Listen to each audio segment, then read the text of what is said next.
Vamos abrindo as nossas Bíblias em Efésios capítulo 2. Vamos continuar o nosso estudo da carta aos Efésios.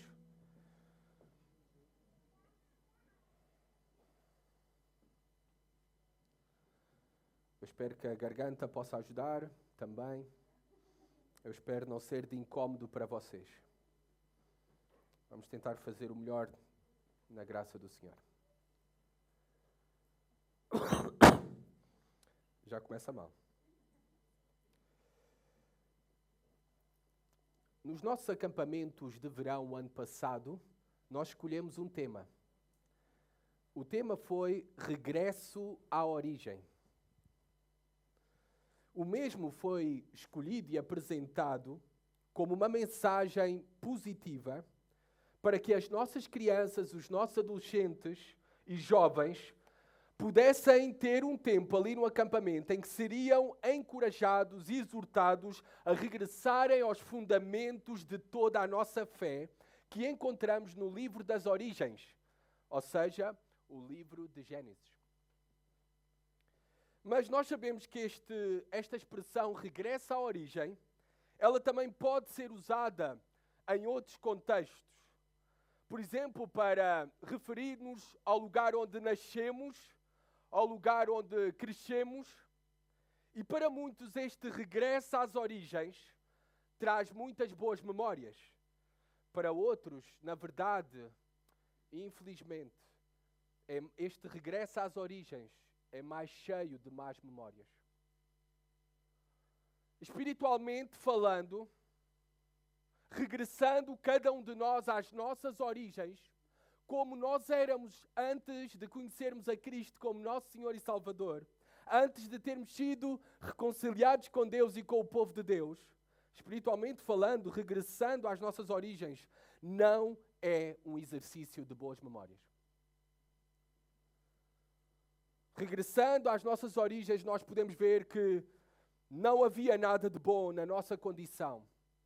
Não havia nada de bom no nosso caráter antes de conhecermos a Jesus Cristo como nosso Senhor e Salvador.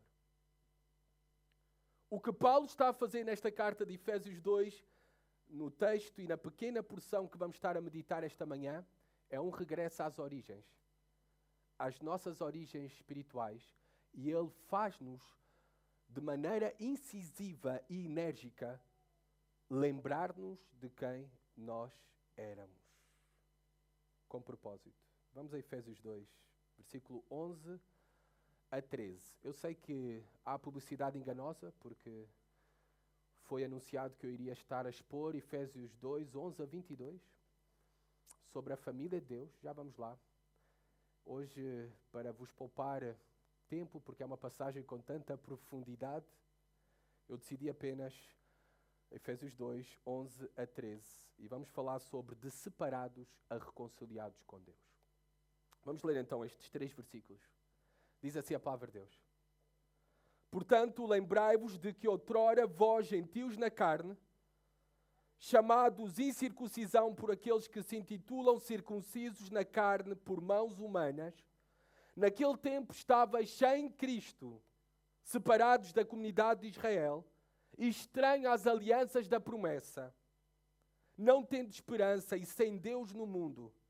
Mas agora, em Cristo Jesus, vós que antes estavais longe, fostes aproximados pelo sangue de Cristo.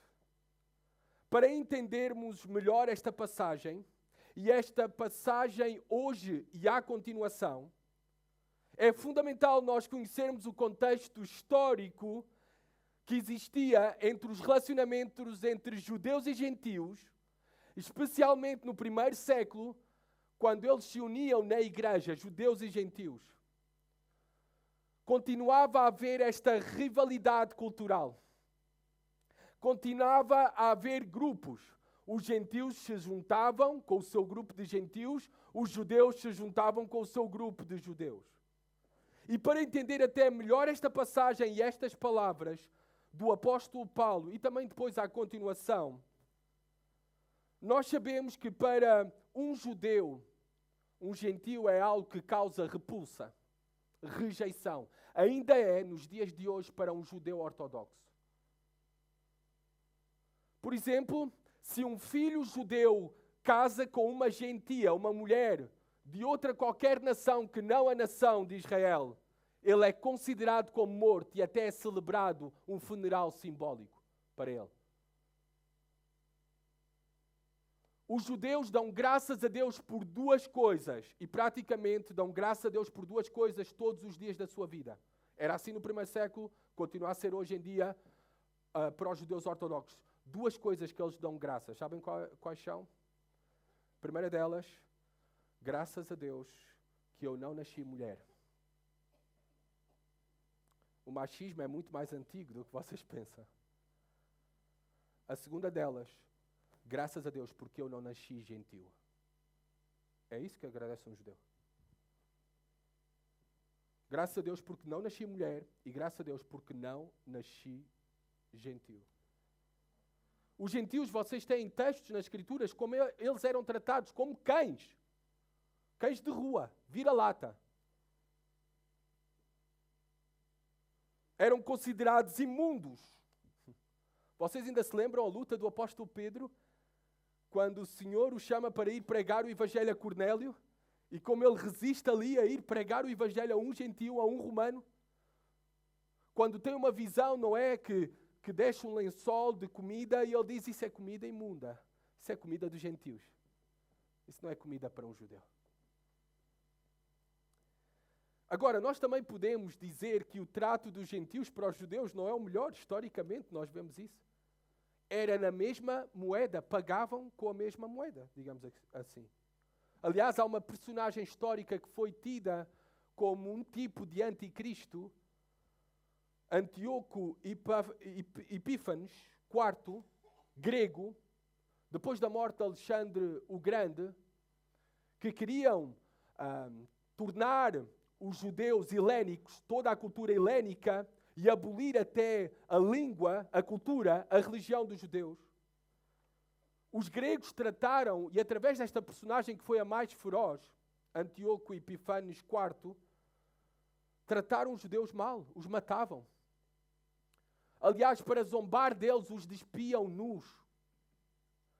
E ainda para os provocar mais, este homem, Antíoco, ele sacrificou no templo, em Jerusalém, porcos, animais, que eram considerados como os mais imundos para os judeus. Então havia esta rivalidade histórica, cultural, entre judeus e gentios. E é neste clima tenso entre ambos os povos, como pano de fundo, e como característica também no primeiro século, que também ainda existia, e nós vemos isso nas Escrituras, entre a igreja, porque era composta de judeus e gentios, que Paulo escreve esta passagem. E Paulo, sem perder de vista aquilo que já tinha exposto, nós já vimos que ele falou sobre o plano eterno de Deus, sobre as bênçãos que nós temos em Cristo Jesus, as bênçãos do Evangelho. Nós já vimos também qual era a nossa condição da morte espiritual, onde ele começa, a partir do capítulo 2, a fazer um zoom sobre tudo aquilo que já tinha dito no capítulo 1. Ele também, e o último domingo nós vimos, ele dá destaque que a nossa salvação, a nossa redenção foi unicamente pela graça, não foi pelas obras da lei. Não foi porque tu nasceste judeu, não foi porque tu foste circuncidado, e também para vocês gentios, não foi porque vocês escolheram a Cristo. Cristo vos escolheu a vós primeiro. Não foi por nenhuma boa obra que tu tenhas feito, mas sim pela obra que Cristo fez por ti na cruz, como teu representante. E ele continua agora nestes versículos que acabámos de ler, a vincar energicamente o mesmo, a reforçar o mesmo, ao exortar especificamente os gentios. E agora, reparem que anteriormente ele fala de uma maneira pessoal, mas agora está a falar para um grupo, para os gentios. E exorta especificamente os gentios em Éfeso a se lembrarem qual foi a sua condição e caráter antes da sua reconciliação com Deus, antes da sua conversão, antes de terem sido salvos. E também a se lembrarem de qual foi a causa da sua reconciliação. Novamente, energicamente, Paulo faz este exercício para nós. E eu creio que aqui não há nenhum judeu que eu saiba. E estas palavras são diretamente aplicadas a nós, que somos das demais nações que não a nação de Israel, a trazer à memória quem nós éramos. Qual a nossa condição antes de Cristo. É bom nós lembrarmos quem nós éramos, porque temos a memória curta, temos a tendência a esquecer. E Paulo tem propósito em lembrarmos quem nós éramos, para que nós possamos ser um povo humilde. Humilde. E também um povo cheio de gratidão. Se há duas características que devem ser características distintivas da igreja, do povo de Deus, dos gentios, porque não tínhamos os privilégios que os judeus tiveram, a revelação direta de Deus, uma revelação especial de Deus sobre ele. Se há alguma característica que nós, gentios, devemos ter, é humildade e gratidão a Deus. E nestas palavras vamos então ver, primeiramente, Paulo relembra qual era a condição, a nossa condição antes da reconciliação com Deus. Antes de termos sido reconciliados com Deus. Qual era a nossa condição? Versículo 11. Portanto, está a fazer uma transição de tudo aquilo e a ligar tudo aquilo que já falou anteriormente. Agora, como é que aplicamos isto? Portanto, lembrai-vos de que outrora vós, gentios na carne, chamados incircuncisão por aqueles que se intitulam circuncisos na carne por mãos humanas. Portanto, lembrai-vos de que outrora, Paulo dirige-se aqui diretamente aos gentios na carne.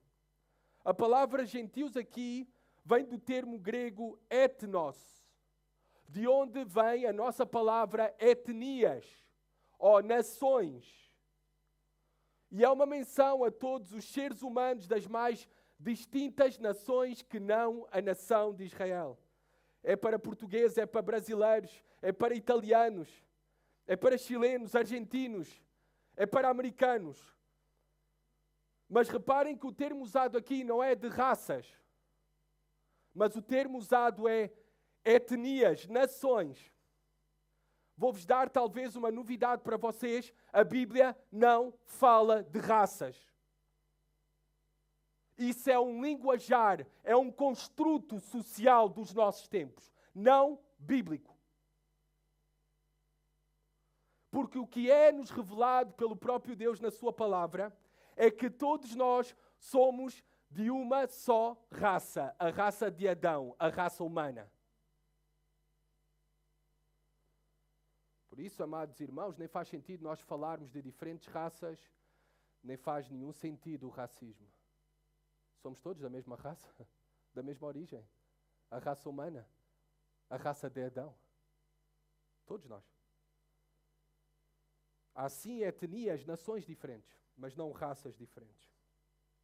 Os gentios, etnicamente, culturalmente, religiosamente falando, não eram parte do povo com quem Deus se revelou de uma maneira especial. Fez um pacto, uma aliança com eles. Este povo, como nós sabemos nas Escrituras, foi o povo de Israel, a descendência de Israel, os hebreus. Atualmente nós os chamamos os judeus. Então, se não há nenhum judeu aqui, nós devemos, como Paulo nos exorta, trazer à memória. Ou seja, relembrar-nos do nosso passado.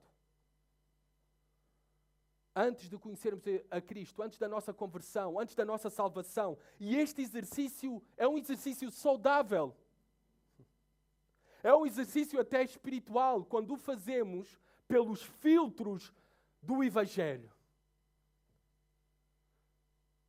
Ao lembrarmos de onde viemos, ao lembrarmos qual era a nossa condição, ao lembrarmos qual era o nosso caráter antes,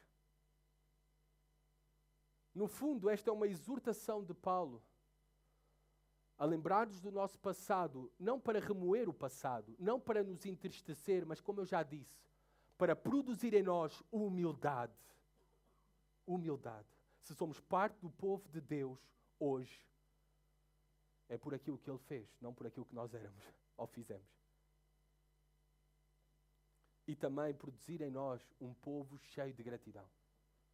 Cheio de gratidão. Se há povo na terra que deve ser um povo grato, cheio de gratidão em todas as coisas, por isso a Bíblia, Paulo exorta-nos, dai graças em tudo, é o povo cristão.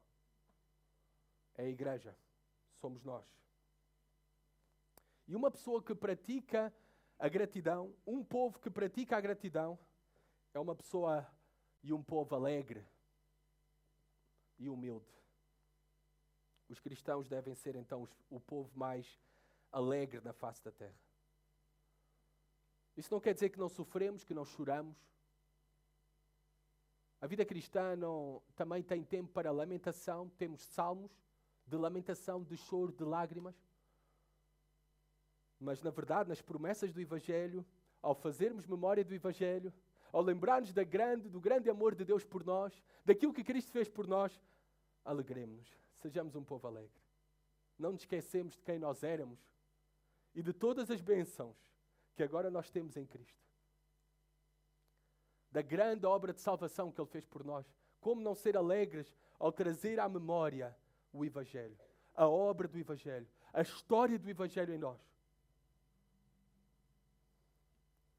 Nós devemos trazer à memória quem nós somos agora, o que nós temos recebido e também aquilo que nós ainda esperamos receber. Eu não estou a falar aqui materialmente. As bênçãos que o apóstolo Paulo fala aqui em Efésios, desde o capítulo 1, são bênçãos espirituais, não bênçãos materiais. Infelizmente, neste mundo evangélico, e até em muitos púlpitos evangélicos, o que se refere mais e se dá mais importância é à prosperidade material. E esse não é o foco das Escrituras e das promessas do Evangelho para nós, porque a nossa maior necessidade é prosperidade espiritual, não prosperidade material. Vocês talvez já ouviram essa história, mas eu vou arriscar a contar para vocês. É conhecida a famosa história de um pastor que em certo culto abriu um momento para a partilha de testemunhos, de bênçãos recebidas no meio do culto. E vários irmãos e irmãs foram à frente e começaram a compartilhar as bênçãos. Então, um irmão, eu tinha um cancro e fui curado. Uma irmã compartilhou, eu subi no meu emprego, agora estou a ganhar mais. E todos, glória a Deus, amém, o pastor dizia. Depois uma irmã também disse, a minha filha formou-se como médica, glória a Deus, aleluia. Até que chegou a vez de uma irmã compartilhar aí o seu testemunho de bênçãos. E essa irmã começou a compartilhar sobre o facto de ela ter sido perdoada por Deus. De ela ter sido salva. De ela ter a esperança da vida eterna. E o pastor, quando ela terminou de falar, amém, irmã! Agora, conta a bênção, irmã. Agora conta a bênção, irmã. A maior bênção que nós recebemos é a bênção do perdão dos nossos pecados, da reconciliação com Deus, da salvação. Essa é a maior bênção de todas. As outras são ninharias, incomparáveis, que ficarão aqui. Estarão para nós apenas, talvez, se o Senhor nos decidir também dar um par de anos, umas décadas, mas não tem nenhum valor, nem nenhum peso nos novos céus e nova terra. Este é o entendimento, esta história retrata o entendimento verdadeiro da mensagem predominante no mundo evangélico protestante, hoje em dia. E também, se nós formos autocríticos, olhando para nós, também devemos confessar que nós não pensamos muitas vezes nesta tremenda bênção espiritual da nossa salvação.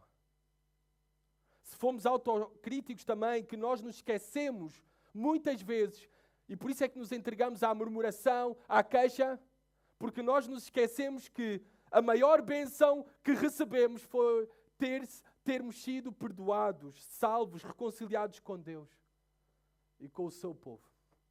Essa é a maior bênção de todas. São esses os benefícios gloriosos do Evangelho. Precisamos ser relembrados, porque nós temos memória curta. E nós precisamos de crescer em humildade e gratidão. Os gentios são chamados incircuncisão. Por quem é que os chamam incircuncisão? Pelos judeus. Os judeus praticam a circuncisão às crianças do sexo masculino ao 8º dia após o seu nascimento. Este termo incircuncisos era um termo comum usado pelos judeus com propósito depreciativo. Como eu já mostrei há alguns exemplos, os judeus consideravam e consideram até aos dias de hoje desprezíveis os gentios, como não parte do povo de Deus. E vais encontrar muitas provas disto mesmo nos seus textos judaicos. Um dos mais chocantes que eu li certa vez foi a afirmação de um rabi judaico que sobre os gentios disse o seguinte: os gentios são o combustível do inferno. É este o entendimento que eles têm? E usavam este termo de incircuncisos de maneira depreciativa. Bem, o que é circuncisão? De maneira simples, sem entrar em detalhes profundos. A mesma é realizada pelas mãos humanas, porque é um ato cirúrgico do prepúcio do homem. É certo que é também, ainda hoje em dia, praticada por todos os povos, dizemos assim, por questões higiênicas. Mas, obviamente, Paulo aqui está a falar da circuncisão, não por questões higiênicas, mas uma praticada por motivos religiosos. E os judeus praticam porque foi uma ordenança que foi dada ao povo de Israel como marca distintiva que eram parte do povo de Deus, que tinham uma aliança com ele. Nós vemos nas Escrituras que os judeus, além de receberem celebrações, festividades distintas, dias distintos, uma lei distinta dos demais povos, uma dieta alimentar distinta dos demais povos, eles também receberam uma marca exterior no corpo para fazer uma distinção entre as demais nações. E esta marca foi a circuncisão, como um sinal simbólico exterior pelo qual o povo de Deus era marcado e diferenciado dos demais, por serem parte do povo da aliança com Deus. E esta prática distintiva das demais nações, ela foi ordenada a Abraão e a todos os seus descendentes. Nós temos isto em Gênesis capítulo 17. Paulo, com a menção da circuncisão, está a relembrar aos gentios que se converteram. Aqueles que eram incircuncisos e tidos como incircuncisos, ou seja, aqueles que antes não tinham a marca, nem as marcas de serem parte do povo de Deus, aqueles que não podiam ser reconhecidos como o povo de Deus, como a família de Deus, mas sim, se não tinham a marca da circuncisão, eram homens pagãos. Não faziam parte do povo de Deus e eram um sinal do seu paganismo. Por isso Paulo está aqui a lembrá-los da sua condição anterior. Qual era a sua real condição? Vocês não eram parte do povo de Deus. Vocês não tinham as marcas do povo de Deus. Se não tinham a marca da circuncisão, não tinham qualquer outra marca de serem parte do povo da nova aliança. Vocês viviam como os demais pagãos, longe de Deus e das promessas de Deus. Reparemos aqui que Paulo não está a desprezar a circuncisão em si. Não está. E também reparemos que não está a dar nenhuma indicação que eles deveriam mudar, os gentios, o seu estado de incircuncisos para circuncisos. Não. Paulo apenas está a relembrá-los qual era a sua condição anterior de não fazerem parte do povo de Deus. A Bíblia marca também um contraste agora no Evangelho, na nova aliança. Depois da obra consumada de Jesus Cristo, há uma circuncisão da carne feita por mãos humanas. Esta foi dada aos judeus, aos hebreus, aos descendentes de Abraão. Mas há uma circuncisão superior. Uma circuncisão que não é feita pelas mãos humanas, é feita pela mão divina. E essa circuncisão é a circuncisão do coração. E essa é a única que salva. Não todos os judeus que eram circuncidados eram salvos. Era só um sinal que eram parte do povo da aliança de Deus, mas não era um sinal que eram salvos por serem circuncidados. A verdadeira circuncisão que salva é a circuncisão do coração. Por isso Paulo não diz aqui para eles agora incircuncisos, agora circuncidem-se. Não. Porque a verdadeira circuncisão e agora a verdadeira marca de sermos parte do povo de Deus é a circuncisão do nosso coração. É uma marca de transformação interior que se manifesta em boas obras exteriores, como ele já falou no versículo 10 deste capítulo. A transformação do coração é a mais importante e necessária marca. Deixem aqui a marca em Efésios, vamos só ao Romanos ver esta circuncisão do coração, que também Paulo em Colossenses fala como a circuncisão de Cristo. Romanos 2, 29. Diz assim a palavra de Deus. Porém, judeu, Romanos 2, 29. Eu vou só esperar um pouco para vocês também acompanharem com as vossas Bíblias. Peço desculpa. Diz assim a palavra de Deus, Romanos 2, 29. Porém, judeu é aquele que o é interiormente. E circuncisão a que é do coração, no espírito, não segundo a letra, não segundo a lei que foi dada a Abraão, a Moisés. Não. A circuncisão é a que é do coração. E reparem como termina o versículo, cujo louvor não procede dos homens, mas de Deus. Porque não é obra feita por mãos humanas. Mas a transformação de corações só pode ser realizada pelo Espírito de Deus. Pelo Espírito de Deus. É esta a circuncisão do coração e esta a marca distintiva daqueles que são parte do povo de Deus. Olha, esta é uma grande advertência para nós pararmos aqui. O facto de tu estás sentado aqui esta manhã não quer dizer que tu és parte do povo de Deus. Mais outra coisa para a tua consideração. O facto de tu teres sido batizado não quer dizer que tu és parte do povo de Deus. O facto de tu seres membro desta igreja não quer dizer que tu és parte do povo de Deus. Se ainda não aconteceu a circuncisão do coração, a transformação do coração manifesta em novidade de vida. E há provas disso mesmo. O facto de tu seres pastor não é prova que tu és parte do povo de Deus. Porque esta obra não é feita por mãos humanas, nem pelo esforço humano. É uma obra feita pelas mãos de Deus. É obra de Deus transformar vidas. E esta novidade de vida, regeneração, Paulo já falou sobre ela. Ele vos deu vida, estando vós mortos em vossos delitos e em pecados. Os gentios tinham que relembrar-se de qual era a sua condição anterior, incircuncisos, não parte do povo de Deus, vivendo como pagãos, vivendo longe de Deus. Mas agora, eles foram reconciliados com Deus. Eles nasceram de novo. Os seus corações já foram circuncidados. E devem responder com gratidão e humildade ao lembrar-se quem eles eram. E foi nessa condição que Deus os foi buscar e salvar. Também Paulo no versículo 12 faz eles se relembrarem, e a todos nós como gentios também, qual o nosso caráter antes da reconciliação. Voltando a Efésios, versículo 12. Naquele tempo estavais sem Cristo, separados da comunidade de Israel, estranho às alianças da promessa, não tendo esperança e sem Deus no mundo.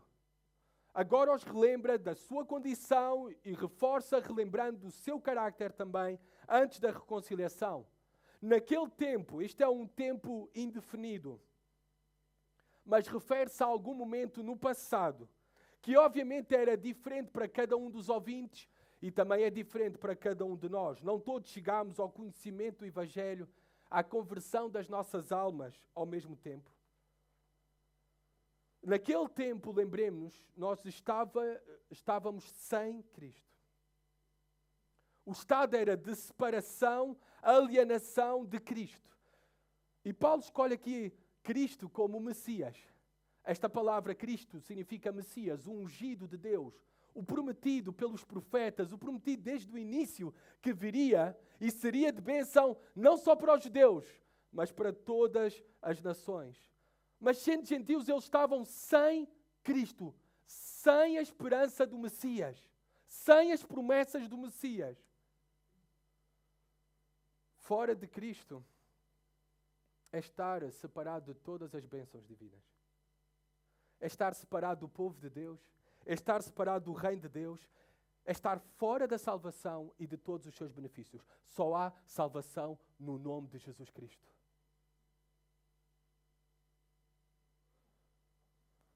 Esta é uma realidade assustadora. Era uma realidade assustadora e desesperadora para nós, mesmo que não éramos conscientes da mesma. Esta é a realidade de muitos hoje em dia que estão sem Cristo.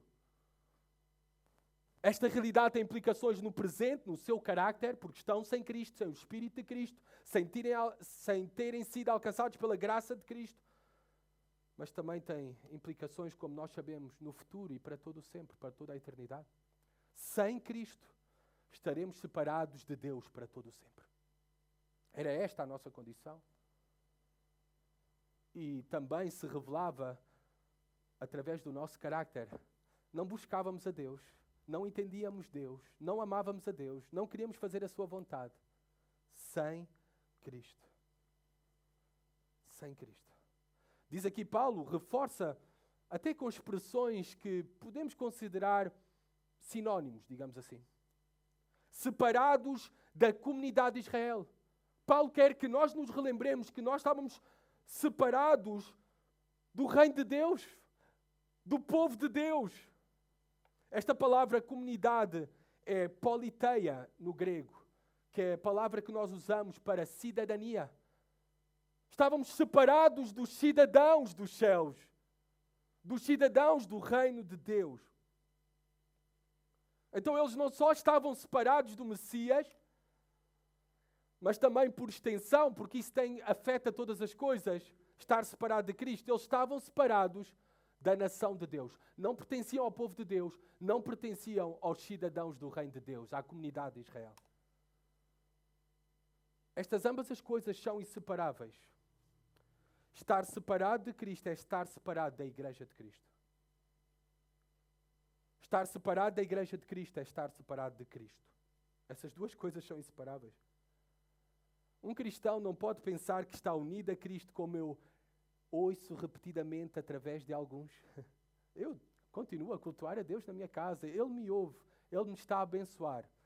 Não quer saber da igreja, não congrega-se, não serve os irmãos, mas tem esta linguagem espiritual. O que importa é o meu relacionamento com Deus. Não. O que diz a Bíblia é que se tu estás sem Cristo, estás também separado do povo de Cristo. Essa é uma mostra, uma prova que tu não conheces a Cristo. E Paulo relembra desta, era a nossa condição no passado. Não podemos pensar que estamos unidos a Cristo se não estamos unidos ao seu povo. E nós, infelizmente, nós éramos como órfãos aqui na terra. Não tínhamos Pai celestial, nem tínhamos irmãos e irmãs celestiais do reino de Deus. Quando Ele nos alcançou, não apenas se tornou nosso Pai. A Bíblia diz que Ele nos reconciliou com Ele, mas também nos reconciliou com o seu povo, que vamos ver à continuação, é chamada aqui a família de Deus. Reparem como chama a igreja, a família de Deus. A família de Deus, não é qualquer coisa. Estranhos as alianças da promessa. Diz aqui Paulo, esta mesma palavra estranhos é a palavra estrangeiros. Aqui é usada no sentido esta palavra de estarmos, e era assim a nossa condição antes de conhecermos a Cristo, alienados e desconhecedores da promessa. Reparem que não diz aqui das promessas. Diz da promessa do qual deriva e é a fonte de todas as demais promessas que nós temos. Qual é essa promessa? De que promessa Paulo está a falar? Lembrem-se que eu disse que Paulo escreveu esta carta no último domingo. eu creio que escreveu com o livro de Gênesis aberto à sua frente. Qual é esta promessa que Paulo está a falar aqui? Vamos a Gênesis capítulo 22, o primeiro livro da Bíblia.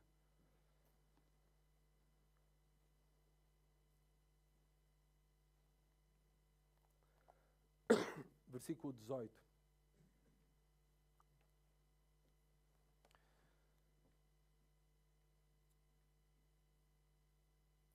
Vamos só ler para entender um pouco mais. Versículo 16, 17, 18.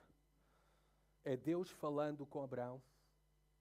Deus prova a Abraão, vocês conhecem, em dar o seu filho como sacrifício. Deus prova a fé de Abraão na sua palavra, nas suas promessas também. E reparem, qual é esta promessa que Paulo está aqui a falar? Alianças. A aliança da promessa. Versículo 16, Gênesis 22. Diz assim a palavra de Deus. E disse, jurei por mim mesmo, diz o Senhor, porquanto fizeste isso e não me negaste o teu único filho, que deveras te abençoarei e certamente multiplicarei a tua descendência como as estrelas dos céus e como a areia na praia do mar. A tua descendência possuirá a cidade dos seus inimigos. E repara agora o versículo 18.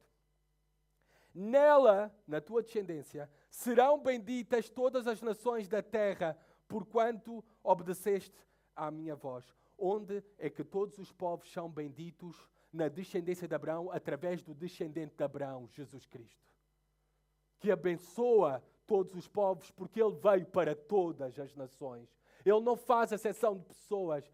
E é Ele que veio para alcançar todas as nações, redimir de todas as nações um só povo para Ele, que é a família de Deus, a igreja. É esta a aliança da promessa, que eles eram estranhos, eles nem conheciam, não ouviam, não sabiam. Eles não adoravam o único Deus vivo e verdadeiro, não conheciam a verdade da palavra de Deus, ignoravam por completo a promessa do envio deste que iria ser descendente de Abraão e queria abençoar todas as nações, porque iria redimir um povo para Ele, para a sua glória. Nós devemos ser relembrados que esta era a nossa condição em que estávamos. Este era o carácter também. Aqui, Paulo aponta para a nossa ignorância antes. Éramos ignorantes destas verdades espirituais, destas promessas em Cristo Jesus, da promessa da qual dependem todas as outras promessas. Reparem agora, dá mais descrições deste estado em que nós estávamos. No versículo 12 ainda, não tendo esperança. A condição natural e normal de todo homem e de toda a mulher sem Cristo é de desesperança. Nós não nos devemos surpreender de vivermos num mundo cheio de desesperança. Nós devemos considerar como algo normal desde a queda do homem, desde a queda dos nossos pais no jardim do Éden, que através da maldição do pecado, nós agora vivemos e os homens vivem com desesperança. Os homens sem Cristo. Encontrar pessoas na rua, nos hospitais, sem esperança, desesperados, é o mais expectável. É o mais normal. Às vezes nós nos surpreendemos quando olhamos para as notícias com os altos números de suicídios cometidos, com os altos índices de transtornos, de depressão, ansiedade diversas. Eu sinceramente fico surpreso por não haver mais. É a graça de Deus sobre este mundo. A graça comum de Deus. Pois alguém sem Cristo não tem esperança.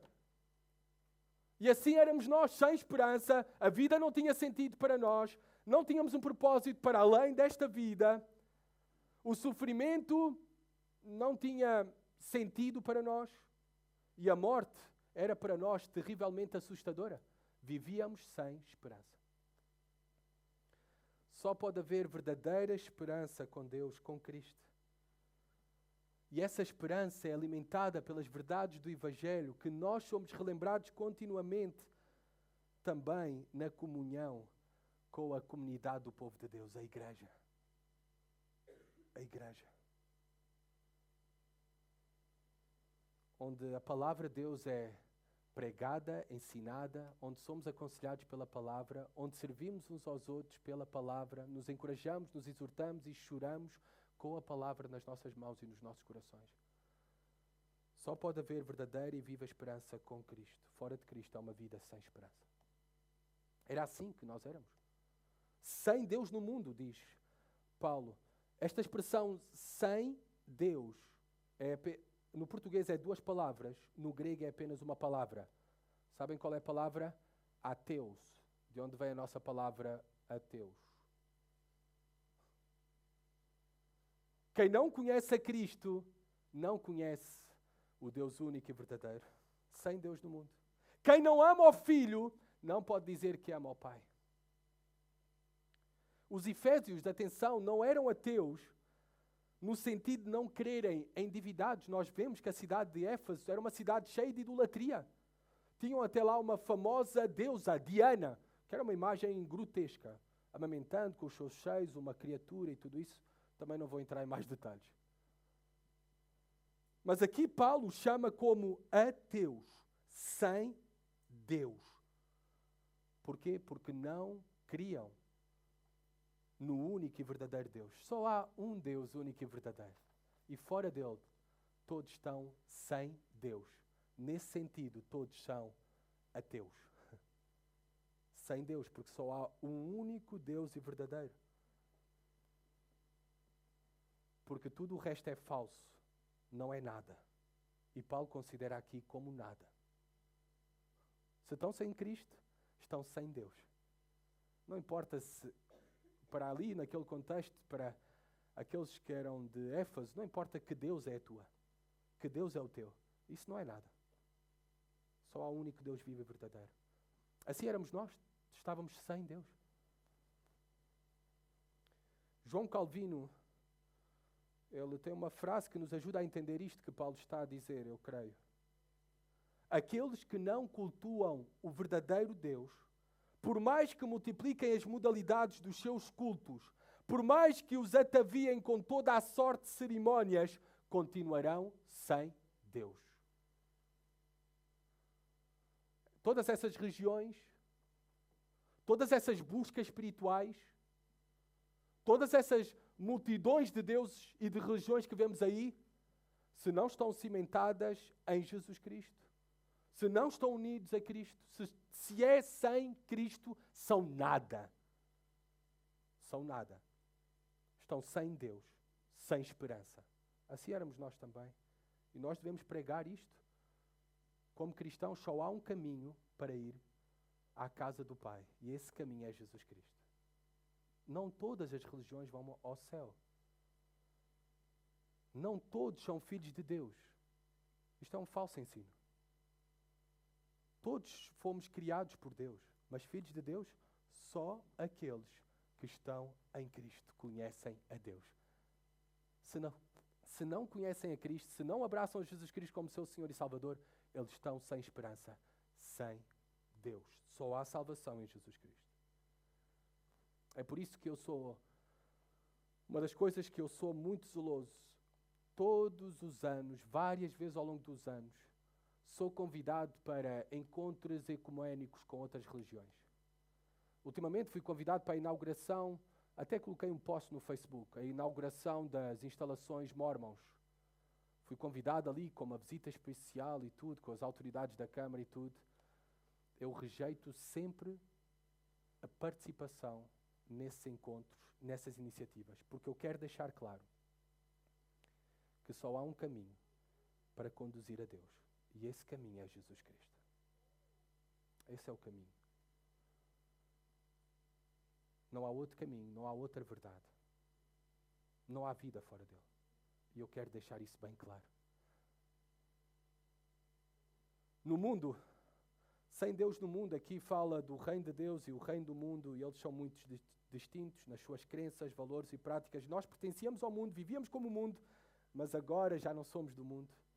Já não pertencemos a esse sistema. E por isso é que Jesus diz que o mundo nos irá odiar. É normal que o mundo odeie nós como cristãos, como representantes de Deus, como proclamadores das verdades de Deus. o que mais devemos esperar é ódio, não aceitação, não aprovação, mas ódio. E Jesus Cristo advertiu-nos sobre o mesmo, porque nós não pertencemos a este mundo. Isto era a nossa condição e o nosso carácter no passado. Versículo 13, terminamos com este texto. Reparem, aparece novamente aqui uma conjunção. Mas agora, em Cristo Jesus, vós que antes estavais longe, fostes aproximados pelo sangue de Cristo. No capítulo 2, versículo 4, Paulo também diz, mas, conjunção mas, sempre tu vires nas cartas de Paulo a conjunção mas, dá glória a Deus. Dá glória a Deus. Podes dar glória a Deus. Diz aqui, versículo 13, mas agora em Cristo Jesus, vós que antes estavais longe, fostes aproximados pelo sangue de Cristo. Há um antes e depois com Cristo. Nenhum homem fica igual ou pode ficar igual quando Cristo o encontra. Reparem como está o sentido do verbo aqui no original, no português. Isso passa-nos por cima, não conseguimos entender isso. Mas agora em Cristo Jesus, vós que antes estavais longe, fostes aproximados. Fostes aproximados. Esse verbo está no modo passivo, não ativo. Não fomos nós que nos aproximámos de Deus, foi Deus que se nos aproximou a nós. O que Paulo está a lembrar-nos para sermos humildes, nos fez lembrar do nosso passado. E agora, da causa da nossa salvação e reconciliação, Ele se aproximou de nós. Não fomos nós que nos aproximámos dEle. Por isso é que eu digo, não fomos nós que escolhemos Cristo, foi Cristo que nos escolheu a nós. E Paulo reforça isso mesmo, até no tempo verbal e no modo verbal em que está escrito. Fostes aproximados pelo sangue de Cristo. Não há salvação fora de Cristo. Repara, novamente Paulo diz, em Cristo. Que isto fique bem claro. Tudo o que acrescentarmos a Cristo ou retirarmos de Cristo é falso evangelho. Só há salvação em Cristo Jesus. Vós, que antes estavais longe, fostes aproximados pelo sangue de Cristo. A palavra sangue é usada na Bíblia também para se referir à pessoa como um todo, porque o sangue é considerado a sede da vitalidade.